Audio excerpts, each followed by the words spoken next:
Guys, kalian ngerasa gak sih? Dulu bawa uang 100.000 ke supermarket, udah bisa dapat satu plastik gede penuh belanjaan. Sekarang, baru ambil telur sama minyak goreng dikit aja, sisanya tinggal receh. Nah, kalau kalian pernah ngerasain uang makin cepat habis, itu namanya inflasi. Tapi sebenarnya, siapa sih yang paling kerasa dampaknya? Dan gimana ya cara kita ngadepinnya? Yuk kita bahas! Halo semuanya, perkenalkan aku Valerina Sheila dari kelas 11 Ekonomi 4 SMA Fons Vita 1. Jadi, inflasi itu adalah kondisi saat harga barang dan jasa naik terus dari waktu ke waktu. Akibatnya, nilai uang kita terasa semakin kecil, karena dengan jumlah uang yang sama, barang yang bisa dibeli jadi lebih sedikit. Terus, kenapa ya inflasi bisa terjadi? Sebenarnya ada beberapa penyebab. Salah satunya karena permintaan masyarakat naik banget, sementara jumlah barang yang tersedia nggak cukup. Selain itu, inflasi juga bisa terjadi karena biaya produksi naik. Misalnya, harga bahan baku, upah pekerja, atau BBM.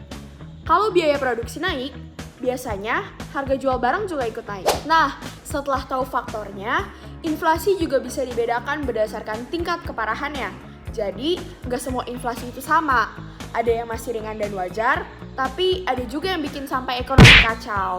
Secara umum, inflasi dibagi jadi beberapa jenis. Ada inflasi ringan di bawah 10% per tahun, inflasi sedang sekitar 10-30%, inflasi berat sekitar 30-100%, dan yang paling parah adalah hiperinflasi di atas 100%. Kalau kita lihat data Maret 2026, inflasi bulanan Indonesia sekitar 0,41%, sedangkan inflasi tahunannya mencapai 3,48%.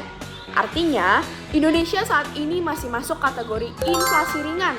Jadi, walaupun harga barang naik, kenaikannya masih tergolong pelan dan relatif stabil. Sebenarnya, apa sih dampak inflasi dalam kehidupan sehari-hari? Yang paling jelas, tentu daya beli masyarakat menurun. Dengan uang yang sama, barang yang dibeli jadi lebih sedikit. Selain itu, nilai tabungan juga bisa berkurang kalau bunga tabungan lebih rendah dari laju inflasi. Dunia usaha juga ikut terdampak karena biaya produksi naik, sehingga perusahaan bisa menaikkan harga atau mengurangi produksi. Kalau inflasi terus naik, gimana ya cara kita mengatasinya? Ada dua kebijakan utama yang biasa digunakan, yaitu kebijakan fiskal dan kebijakan moneter. Kebijakan moneter dilakukan oleh Bank Indonesia, misalnya dengan menaikkan suku bunga, menjual surat berharga, menaikkan giro wajib minimum bank, atau memperkuat pemberian kredit. Sedangkan kebijakan fiskal dilakukan pemerintah seperti mengurangi pengeluaran negara dan menaikkan pajak. Terus, apa yang bisa kita lakukan sebagai remaja?